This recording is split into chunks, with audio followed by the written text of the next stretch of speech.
Hi hello నమస్తే మీరు చూస్తున్నారు ఏపీ హిందీ సేవా సమితి యూట్యూబ్ ఛానల్।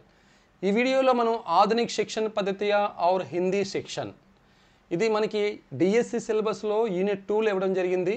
ఈ శిక్షణ పద్ధతి అనేది వీటిని శిక్షణ విధి అని కూడా అంటున్నాము। సో యూనిట్ 2లో మనకి అచ్చే శిక్షక్ కే గుణ, శిక్షణ సూత్ర, శిక్షణ ప్రణాళిక ఇలాంటివన్నీ కూడా అంటే ఇలాంటి ఈ లెసన్స్ మనకి ఇవ్వడం జరిగింది। యూనిట్ 2 చాలా మోస్ట్ ఇంపార్టెంట్, ఎక్కువ ప్రశ్నలు వచ్చేవి యూనిట్ 2 నుంచే వస్తున్నాయి ఎక్కువగా। అయితే మనకి ఈ టాపిక్ నుంచి ఆధునిక శిక్షణ పద్ధతియా और హిందీ శిక్షణ నుంచి సుమారు మనకి 2 లేదా 3 ప్రశ్నలు వచ్చే అవకాశం ఉంది। ప్రతి డిఎస్సిలో కూడా మినిమం 2 ప్రశ్నలు అనేవి వస్తున్నాయి కాబట్టి చాలా మోస్ట్ ఇంపార్టెంట్। ఈ ఆధునిక శిక్షణ పద్ధతియా ఈ బాయి యోగేంద్రజీత్ మనకి హిందీ భాషా శిక్షణ టెక్స్ట్ బుక్లో ఉన్నటువంటి సుమారు 12 భాషా శిక్షణ పద్ధతియాలు ఉన్నాయి। ఈ 12 భాషా శిక్షణ పద్ధతియాలు కూడా మనం చదువుకోవాలి। అయితే ఈ 12 భాషా శిక్షణ విధియాలు కూడా మీకు భాషా శిక్షణ సంబంధించి ప్రతి టాపిక్ కూడా లైన్ టు లైన్ ఎక్స్ప్లెయిన్ చేయడం జరుగుతుంది। ఎందువల్ల అంటే లైన్ టు లైన్ ఎక్స్ప్లెయిన్ చేయడం వల్ల కంటెంట్ ఎక్కడ మిస్ అవ్వకుండా ఉంటుందనే ఉద్దేశంతో ముందుగా ఈ యొక్క మొత్తం టాపిక్ అంతా కూడా మీకు టైప్ చేసి ఈ విధంగా చెప్పడం జరుగుతుంది। ఓకే, అయితే ఈ శిక్షణ పద్ధతి అంటే శిక్షణ పద్ధతులు ముఖ్యంగా హిందీ భాషా శిక్షణ పద్ధతులు ప్రాచీన భారతదేశంలో ఏ విధంగా ఉండేవి అనేది టెక్స్ట్ బుక్లో ఇంట్రడక్షన్గా ఇవ్వడం జరిగింది। సో ప్రాచీన భారతదేశంలో మన భారతదేశంలో చూసుకుంటే విద్యకి చాలా ప్రాధాన్యత ఉంది। వైదిక కాలం నుంచి మరి వైదిక కాలంలోనే విద్యకి ఎంతో ప్రాధాన్యత ఉంది। మన భారతదేశంలో ఉన్నటువంటి అనేక వేదాలు కానీ ఉపనిషత్తులు కానీ సో వీటి సారాంశాన్ని విద్య యొక్క సారాంశాన్ని మనకి తెలియజేస్తున్నాయి। సో అక్కడే అదే ఈ ఇంట్రడక్షన్లో చెప్పడం జరిగింది। प्राचीन युग में भारतीय शिक्षण पद्धति में मनोरंजकता और रोचकता की ओर पर्याप्त ध्यान दिया जाता था। प्राचीन भारत देशंलो प्राचीन युगंलो మనకి మనోరంజకత ఎంతో వినోదకరంగా ఎంతో ఆసక్తికరంగా ఎంతో ఇంట్రెస్ట్గా విద్యార్థులకి ఎంతో ఆసక్తికరంగా వినోదకరంగా విద్యా బోధన ఉండేదని మనకు తెలియజేస్తుంది। దీనికి సంబంధించి అథర్వవేదలో ఒక శ్లోకం కూడా ఇవ్వబడింది ఇక్కడ। వసోస్పతే నీ రమయ మయవాస్తు మయి శృతం। అథర్వవేదలో ఇక్కడ టెక్స్ట్ బుక్లో ఒక శ్లోకం కూడా మనకి ఇచ్చారు। వసోస్పతే నీ రమయ మయవాస్తు మయి శృతం।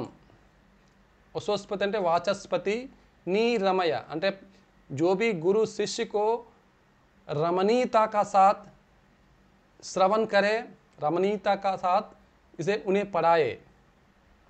అంటే ఇక్కడ గురు శిష్యుకు రమణీయత के साथ पढ़ाना चाहिए। ఎంతో వినోదకరంగా ఎంతో ఆహ్లాదకరంగా ఆనందకరంగా విద్యని బోధించాలి గురువు। ఆ విధంగా ఇక్కడ వసస్పతే నీ రమయ మయవాస్తు మయి శృతం అని ఒక శ్లోకం చెప్పండి। అయితే ఈ తర్వాత సాతవలేకర్ అనేటువంటి విద్యావేత్త కూడా మనకి ఏం చెప్పిన గురు శిష్యుకో నీ రమయ రమమాన్ కరే, నీ రమయ రమమాన్ కరే। గురు శిష్యుకో నీ రమయ అంటే రమమాన్ కరే అంటే గురు శిష్యుకో రమణీయత కా సాత్ పడాయే। గురువు శిష్యుడికి ఏ విధంగా చెప్పాలి, చాలా ఆహ్లాదకరంగా ఆనందకరంగా విద్యని చెప్పాలి అనేసి చెప్పడం జరిగింది।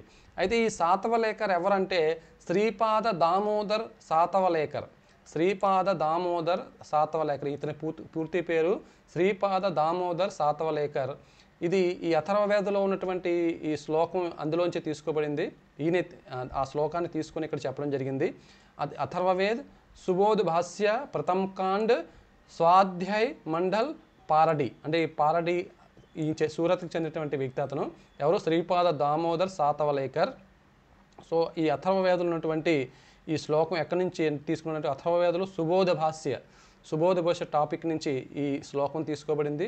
అది ప్రథమ ఖండ్లో ఉంది, స్వాధ్యాయ మండల్ పారడి సూరత్। ఇక్కడ స్వాధ్యాయ మండల్ అనేటువంటి సంస్థ అనమాట। ఈ స్వాధ్యాయ మండల్ అనేది సంస్థ ఈ పారడీలో ఉంది, అది ఎక్కడ సూరత్ అనమాట। సో శ్రీపాద దామోదర్ సాతవలేకర్ ఇతని యొక్క పూర్తి పేరు। అర్థాత్ ఐసే పడాయే కి విషయ ఆనంద్ కే సాత్ పడాతా జాయే అంటే అర్థం ఏంటి, విషయాన్ని ఏ విధంగా చెప్పాలి, చాలా ఆనందకరంగా, చాలా ఆనందంతో, చాలా ఆనందకరంగా మనం విద్యార్థికి చెప్పాలి, శిష్యుడికి చెప్పాలి. इस शब्द के द्वारा वेद ने पढ़ाई की मनोरंजक पद्धति की प्रकट की है. సో దీని ద్వారా మనకి ఏమి వస్తుంది, వేదాల్లోనే మనకి తెలుస్తుంది విద్యని వినోదకరంగా, చాలా వినోదవంతంగా విద్యని మనం గురువు శిష్యునికి అందించాలి. ఈ విద్య ఏ విధంగా ఉండాలి, చాలా ఆహ్లాదకరంగా వినోదప్రాయంగా ఉండాలి అనేసి ఈ యొక్క అథర్వవేదలో ఉన్న శ్లోకం ద్వారా తెలుస్తుంది. అథర్వవేదలో శ్లోకంలో ఏం చెప్పడింది, వసస్పతే నీ రమయ మయవాస్తు మయి శృతం అని చెప్పడం జరిగింది. ఇది ఈ శ్లోకాన్ని ఎవరు చెప్పారండి, ఇక్కడ ఎవరు తీసుకొచ్చారు ఈ శ్లోకాన్ని, శ్రీపాద దామోదర్ సాతవలేకర్. ఇది సుబోధ్య భాష, అథర్వవేదలో సుబోధ్య భాష నుంచి తీసుకోబడింది. ఇది ప్రథమ ఖండ నుంచి తీసుకోబడింది. సుబోధ్య భాష ప్రథమ ఖండ నుంచి తీసుకుంది. ఇతను స్వాధ్యాయ మండలి పారటి నుంచి చెందినటువంటి అనమాట. సో అది ఇక్కడ చెప్పడం జరిగింది. మనకి రెండవ స్లైడ్లో విదేహ చెప్పడం జరిగింది. ఈ విదేహ పూర్తి పేరు ఏంటంటే విద్యానంద విదేహ అండి.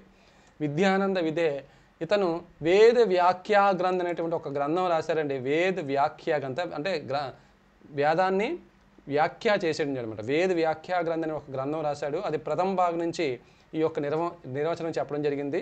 ఇది కూడా అథర్వ వేదాన్నే ఈయన వర్ణించడం జరిగింది. ఈయన వేద సంస్థాన్ అజ్మేర్ నుంచి ఈ వేద సంస్థాన్ అజ్మేర్ చెందినటువంటి వ్యక్తి అనమాట. ఎవరు, విద్యానంద విదేహ. విద్యానంద విదేహ ఈయన ఏం చెప్తున్నాడు, వాచస్పతికి శిక్షా పద్ధతి తథా ఉపదేశ శైలి సురమణీయ और సురోచక్ హోనీ చాహియే. వాచస్పతి అంటే బహుత్ బడా విద్వాన్ అని అన్నమాట. ఇక్కడ అర్థం ఏంటంటే వాచస్పతి అంటే బహుత్ బడా విద్వాన్ లేదా బహుత్ బడా ఆచార్య లేదా గురు అనే అర్థం వస్తుందన్నమాట. గురు లేదా బహుత్ బడా విద్వాన్ ఆచార్య అనే అర్థంలో మనం వాచస్పతి అర్థాన్ని మనం తీసుకోవచ్చు. ఆయన ఏం ఎలా ఉండాలి, వాచస్పతి ఇచ్చేటువంటి విద్య ఏ విధంగా ఉండాలంటే శిక్షా పద్ధతి, శిక్షా విధానం ఏ విధంగా ఉండాలి, ఉపదేశ శైలి ఉపదేశించేటువంటి శైలి ఏ విధంగా ఉండాలి, సురమణీయ और సురోచక్ होने चाहिए. कैसे होने चाहिए, సురమణీయ और సురోచక్ होनी चाहिए. సురమణీయంగా, ఎంతో ఆసక్తికరంగా, ఎంతో ఇష్టపూర్వకమైనటువంటి ఆసక్తికరంగా, ఎంతో ఇష్టంగా, విద్యార్థికి ఎంతో ఇష్టపూర్వకంగా మనం ఉండాలి. ఉపదేశ శైలి అనేది ఆ విధంగా ఉండాలి. प्रत्येक विषय हास्यप्रियता और विनोद के साथ पढ़ाया समझाया और लिखाया जाए. ప్రతి విషయాన్ని కూడా ఏ విధంగా చెప్పాలి, ఎంతో హాస్యపూర్వకంగా వినోదంతో చదివించడం కానీ, వాళ్ళ అర్థం మనం చెప్పడం కానీ, రాయడం కానీ, ఇవన్నీ కూడా ఎంతో వినోదప్రియంతో కానీ లేదా हास्यप्रियत्व गाने मन చెప్పాలి. रमणीयता के साथ सीखने सिखाने में पूर्ण मनोयोग होता है. ఈ రమణీయకరంగా ఆనందకరంగా చెప్తే ఏ విధంగా ఉంటుంది, सीखने सिखाने में पूर्ण मनोयोग होता है. విద్యార్థి యొక్క ఏకాగ్రత పూర్తిగా ఉంటుంది. విద్యపై పూర్తి మనోयोग के साथ पढ़ता है. मनोयोग के साथ विद्या का अर्जन करता है. అంటే ఎంతో ఇంట్రెస్టింగ్గా, ఎంతో ఆసక్తికరంగా, ఏకాగ్రతతో చదువుతాడు అని అర్థం. आचार्य प्रत्येक विषय को जितने रमणीय रोचक ढंग से प्रस्तुत करेगा, विद्यार्थी तथा श्रोता उतनी ही तन्मयता के साथ श्रवण मनन और अभ्यास करेंगे.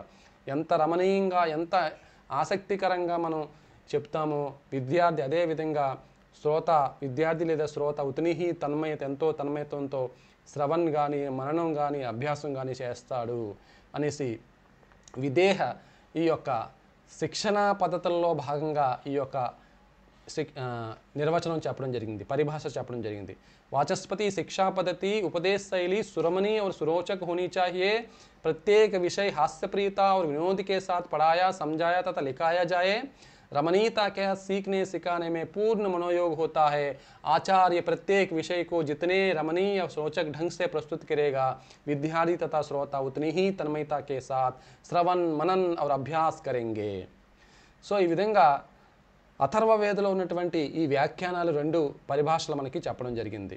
మన తర్వాత ఆధునిక యుగంలో ఈ విద్య గురించి కూడా అనేక మంది విద్యావేత్తలు, రూసో, పెస్తాలజీ, ఫ్రోబెల్, రవీంద్రనాథ్ ఠాగూర్, మన భారతదేశానికి చెందిన रविन्द्रनाथ ఠాగూర్ इस बात का अनुमोदन किया है कि शिक्षा बालकों की रुचि के अनुसार दी जाए. విద్య అనేది విద్యార్థికి అనుగుణంగా ఉండాలి, అంటే విద్యార్థి ఇష్టపూర్వకంగా ఉండాలి. విద్యార్థికి తగ్గట్టు ఉండాలి, విద్యార్థి తన ఇష్టపూర్వకంగా విద్యా విధానం ఉండాలి అనేసి వీరందరూ కూడా చెప్పడం జరిగింది. దీనిలో భాగంగా మనకి అనేక శిక్షణా పద్ధతులు, మరి సుమారు 12 శిక్షణా పద్ధతులు చెప్పడం జరిగింది. ఒక్కొక్క శిక్షణా పద్ధతి గురించి మనం వివరించుదాం. మీరు ఏపీ హిందీ సేవా సమితి యాప్ డౌన్లోడ్ చేసుకోండి. ఏపీ హిందీ సేవా సమితిలో ప్రతి అంశాన్ని కూడా మీరు ప్రతి టాపిక్ని కూడా మీరు అక్కడ చూడొచ్చు. ధన్యవాదాలు. ఉంటాం.